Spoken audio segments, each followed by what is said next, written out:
Hello दोस्तों, कैसे हैं आप सब लोग। तो आज नीट एस्पिरेंट्स के लिए जिन्होंने अभी नीट 2020 दिया है उनके लिए एक इम्पॉर्टेंट इन्फॉर्मेशन मैं लेके आया हूँ और इसी के लिए आज ये वीडियो बनाया है। सबसे पहले तो आप लोगों से रिक्वेस्ट है कि हमारे इस चैनल को अगर आपने अभी तक सब्सक्राइब नहीं किया तो प्लीज़ सब्सक्राइब कर लें, बेल आइकन बटन प्रेस कर लें और इस वीडियो को लाइक ज़रूर करें।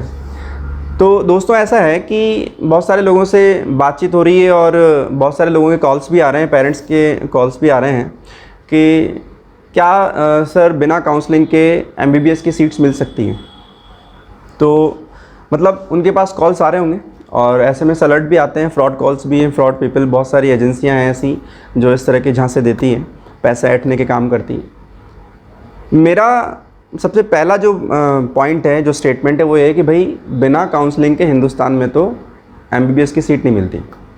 आपको काउंसलिंग में अपीयर होना ही पड़ेगा। मतलब आपको नीट देना ज़रूरी है और आपने नीट दे लिया है, नीट क्वालिफाई करना ज़रूरी है। क्वालिफाई करने के बाद आपको जो रिज़ल्ट आने के बाद जो काउंसलिंग होती है ऑनलाइन, वो आपको उसमें अपीयर होना पड़ेगा। उसके जो भी रूल्स एंड रेगुलेशंस है उसको फॉलो करना पड़ेगा। अब बात करते हैं कि कितने कॉलेजेस हैं, कितनी सीट्स हैं, क्या प्रोसेस रहता है काउंसलिंग का, किस तरह से करते हैं। छोटा सा एक इंट्रोडक्शन है। सबसे पहले तो कि हिंदुस्तान में नंबर ऑफ़ मेडिकल कॉलेजेस जो हैं वो हैं 542। सीट्स की बात करें तो लगभग 80,000 सीटें हैं मेडिकल की, एमबीबीएस की।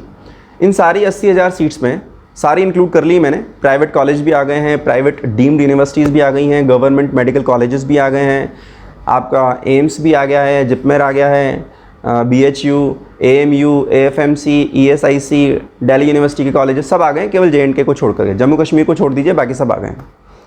तो यहाँ पर होता क्या है, जब रिज़ल्ट आ जाएगा आपका तो दो तरह की कैटेगरी बन जाती है। एक तो वो जो कट ऑफ क्लियर कर रहे होते हैं।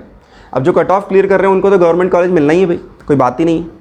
जिनकी कट ऑफ क्लियर नहीं हो पाती है, थोड़ा लो स्कोर होता है, उनके मन में भी रहता है कि if they can afford they must go for a seat, medical seat, क्योंकि प्राइवेट कॉलेजेस में लो स्कोर पे आपको सीट मिल जाती है, थोड़ी महंगी रहती है। तो जो अफोर्ड कर सकते हैं वो इस पे जाते हैं। तो इसके लिए थोड़ी सी मैं आपको जानकारी दे देता हूँ। जो टोटल सीट्स मैंने बताई हैं उसको दो पार्ट में डिवाइड किया गया है, एक सेंट्रल कोटा, एक स्टेट कोटा। सेंट्रल कोटा होता है 15% of total seats of that college in which you want a seat. मान लीजिए किसी कॉलेज में 200 सीट्स हैं फर्स्ट ईयर में, तो 15% सीट्स जो होंगी 30 सीट्स वो सेंट्रल कोटा के थ्रू भरी जाएंगी और बाकी 85% सीट्स जो हैं 170 सीट्स वो स्टेट कोटा के थ्रू भरी जाएंगी। सेंट्रल कोटा में सारी सीट मैंने आपको बता दी, सारे कॉलेजेस स्टेट गवर्नमेंट के 15% सीट के अलावा ये जो मैंने कॉलेजेस बताए थे आपको, AIIMS, JIPMER, BHU, AMU, AFMC, ESIC, even Delhi university के जो कॉलेजेस हैं वो भी इसमें आते हैं। हाँ, ये बात अलग है कि दिल्ली यूनिवर्सिटी के कॉलेजेस में अप्लाई करने के लिए आपको दिल्ली का डोमिसाइल होना ज़रूरी है, लेकिन जिपमेर वगैरह में ऐसा नहीं है। और ये जो कॉलेजेस मैंने आपको बताए हैं, अलीगढ़ मुस्लिम university, BHU, AFMC, JIPMER, AIIMS, इनकी 100% सीट्स इस सेंट्रल कोटा में रखी गई हैं और 85% सीट्स स्टेट कोटा में है। स्टेट कोटा का जो काउंसलिंग है उसके थ्रू जो आपको सीट लेनी है उसके लिए आपको उस स्टेट की डोमिसाइल होना ज़रूरी है। विदाउट डोमिसाइल आपको वहाँ पे सीट नहीं मिलेगी। जिस स्टेट की डोमिसाइल आपको होगी ना, वहाँ का 85% कोटा आपके लिए एप्लीकेबल है। दूसरा, काउंसलिंग कैसे होगी, रिजल्ट आने के बाद 2 राउंड्स में काउंसलिंग होगी, राउंड 1 एंड राउंड 2। ये ऑनलाइन राउंड होंगे। फिर भी अगर सीटें खाली रह जाती है तो गवर्नमेंट एक और राउंड कराती है, कुछ टाइम बाद एक और काउंसलिंग कराती है, that is mop up round.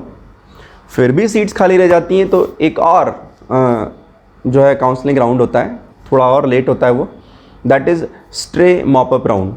ये जनरली ज़्यादातर कॉलेजेस में गवर्नमेंट उनको परमिट करती है कि आप अपने लेवल पे करवा लीजिए इसको, तो कॉलेजेस अपने लेवल पे करा लेते हैं। Some students they are lucky कि दे गेट सीट, क्योंकि इसकी इन्फॉर्मेशन मिलना बहुत मुश्किल होती है कि किस कॉलेज में सीट खाली है और किस स्कोर पर जो है कॉलेज मिल जाए। क्योंकि क्या होता है, जो स्ट्रे मॉप अप राउंड होता है ये किस्मत का खेल है बहुत कुछ। एक ही दिन में या 1-2 दिन के अंदर ही ऑलमोस्ट सारे colleges stray mop up round करवाते हैं। अब आपको ये पता नहीं होता कि यार मैं किस कॉलेज के लिए जाऊँ, क्योंकि आप ये ऑफलाइन होता है। जो राउंड 1 है और राउंड 2 है वो तो ऑनलाइन होता है, तो उसके लिए तो कोई दिक्कत ही नहीं, घर बैठे काउंसलिंग हो जाएगी। लेकिन जो स्ट्रे मॉप अप राउंड है ये ऑफलाइन होता है, कॉलेज में जाना पड़ता है आपको, कॉलेज अपने ही कैंपस में काउंसलिंग कराता है। तो अब आपको पहली बात तो ये पता करना कि जो स्कोर आपका है उस स्कोर पे मुझे कौन सा कॉलेज मिल जाएगा, और फिर उस स्कोर पे आप उस कॉलेज में पहुंचना और फिर मिल जाना, ये काफ़ी संयोग और भाग्य वाली बात है। और एक बार में एक ही पे ट्राई कर सकते हो, जब आप एक जगह जाओगे तो दूसरा छूट जाएगा। तो ये स्ट्रीम अप राउंड होता है, इसमें अपीयर होना ज़रूरी है। काउंसलिंग के लिए रजिस्ट्रेशन कैसे होगा वो बता देता हूँ मैं आपको। एक वेबसाइट है www.mcc.nic.in, इस पे जाके आप अपना रजिस्ट्रेशन कर सकते हैं। यहाँ पे क्या होगा, एक ऑप्शन मिलेगा आपको यूजी मेडिकल काउंसलिंग, उसमें जा कर के वहाँ पे न्यू रजिस्ट्रेशन करके एक ऑप्शन होगा। वहाँ पे जो रिक्वायर्ड डिटेल्स वो मांग रहा है आपसे, वो आप एंटर कीजिए, सबमिट कीजिए, एक रोल नंबर और एक पासवर्ड जनरेट होगा, वो आपको मिल जाएगा। उसको आप वापस वेब पोर्टल पे आइए, इसी पे mcc.nic.in पे, और यहाँ पे आपको मिलेगा कैंडिडेट लॉगिन, इस पे जा कर के आप ना अपनी डिटेल्स को डाल दीजिए, तो एक रजिस्ट्रेशन आपका हो जाएगा, उसका एक्नॉलेजमेंट लेटर भी आपको मिल जाएगा। फिर बात करते हैं कि वाइल काउंसलिंग आपके पास कौन कौन से डॉक्यूमेंट्स होने चाहिए। तो जो एडमिट कार्ड आपके पास अभी है नीट 2020 का, वो होना ज़रूरी। रिज़ल्ट आने के बाद जो रैंक लेटर आपको मिलेगा, जो रिज़ल्ट आपका आया है, जो रैंक आपकी आई है, जो स्कोर आपका आया है, वो रैंक लेटर आपके पास होना चाहिए। 10th-12th की मार्कशीट और सर्टिफिकेट होना चाहिए। जिस स्टेट से आप बिलोंग करते हैं वहाँ की डोमिसाइल होना ज़रूरी है।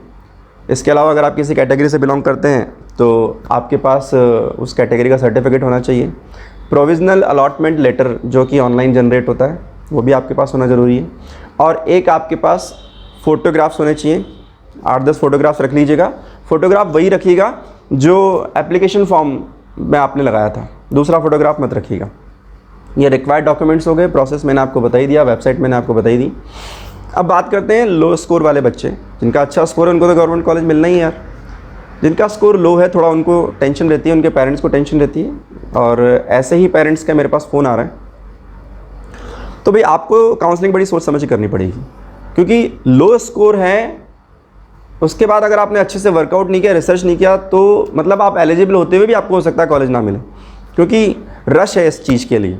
बहुत सारे लोग हैं जो पैसा अफोर्ड कर सकते हैं इस हाई फीस को, प्राइवेट कॉलेजेस की, और वो चाहते हैं कि इनको सीट मिल जाए। तो इसमें सबसे पहली बात तो ये कि ऐसा है कि प्राइवेट जो कॉलेजेस हैं, 45 डीम्ड यूनिवर्सिटीज़ हैं, लगभग 8,500 के आसपास सीट्स हैं इनमें। इनकी सीट्स को भी 2 पार्ट में डिवाइड किया गया है, एक 85% मैनेजमेंट कोटा, एक 15% NRI कोटा। तो हमें जो काउंसलिंग के थ्रू सीट्स मिलती है वो 85% जो मैनेजमेंट कोटा है उसमें मिलती है। फ़ी की बात करें प्राइवेट कॉलेजेस की, तो डीम्ड यूनिवर्सिटीज़ की बात करें तो 10-12 लाख से लेकर के 24-25 लाख रुपए तक फ़ीस होती है 1 साल की। तो आपका जो बजट है उसके अकॉर्डिंग आप रिसर्च कर लें कि कौन सा कॉलेज आपके लिए सूटेबल रहेगा budget wise, plus score wise भी देख लें कि उस स्कोर पे वो अवेलेबल है या नहीं है, ये भी बहुत इंपॉर्टेंट है। किसी कॉलेज को सेलेक्ट करते वक्त ये ध्यान रखें कि वो आपसे क्या क्या रिक्वायरमेंट उसकी है, लाइक बैंक गारंटी मांग रहा है, कितनी मांग रहा है, इसके अलावा कोई बॉन्ड वॉन्ड तो साइन नहीं करवा रहा है, और कॉलेज का कैंपस कैसा है, ठीक है ना। ये सारी चीज़ें आपको थोड़ा सा एक वर्कआउट करना रहेगा, आपको अभी से ही करना चाहिए, क्योंकि स्कोर तो ऑलमोस्ट टेंटेटिव आपको पता होगा, आंसर की बहुत सारे प्लेटफॉर्म्स पे अवेलेबल है, तो वहाँ से आप चेक कर सकते हैं। ये सारी जानकारी जब आप हासिल कर लें, जब रिसर्च कर लें, तो आपको प्राइवेट कॉलेजेस की काउंसलिंग में उतरना चाहिए। और हाँ, जब रजिस्ट्रेशन आप कराएंगे वेबसाइट पे तो फ़ी आपको पे करनी होगी। 2 तरह की फ़ी रहेगी आपकी, एक रिफंडेबल, एक नॉन रिफंडेबल। नॉन रिफंडेबल तो जो है गवर्नमेंट कॉलेजेस की अनरिजर्व कैटेगरी की 1000 रुपीज़ है और रिजर्व कैटेगरी की 500 रुपये है, और प्राइवेट कॉलेजेस की ये 5000 रुपीज़ है नॉन रिफंडेबल। रिफंडेबल की बात करें तो गवर्नमेंट कॉलेजेस में तो वही है 1000 रुपये और 500 रुपये, लेकिन जो प्राइवेट यूनिवर्सिटीज़ हैं इनकी 2 लाख रुपये तक है।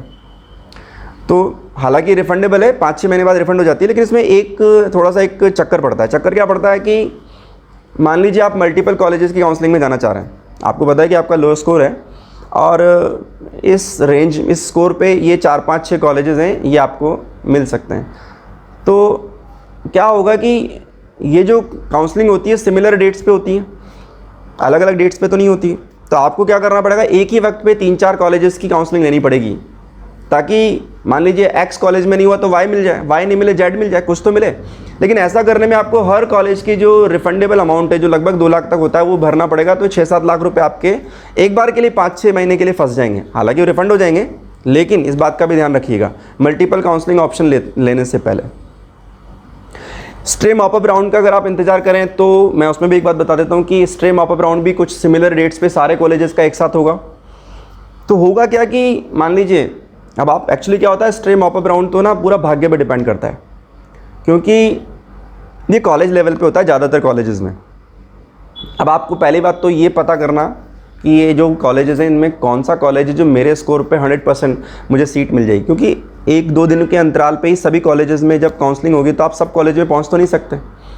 तो बिल्कुल राइट चॉइस लेना और वहीं पहुंचना ये बड़ी इसे आप लकी कहेंगे कि आप पहुंच गए और आपको कॉलेज वहाँ मिल गया। पता लगा आप पहुँचे लेकिन उस स्कोर पे वो अवेलेबल नहीं है, बाद में किसी ने बताया कि यार आपके स्कोर पे तो फला उस स्टेट में वो प्राइवेट डीम्ड यूनिवर्सिटी अवेलेबल थी, but we can reach at a time at one college only. तो ये भी थोड़ा सा ध्यान रखिएगा, इन सब चीज़ों पे वर्कआउट करेंगे तो आपकी काउंसलिंग अच्छे से हो जाएगी। All the best.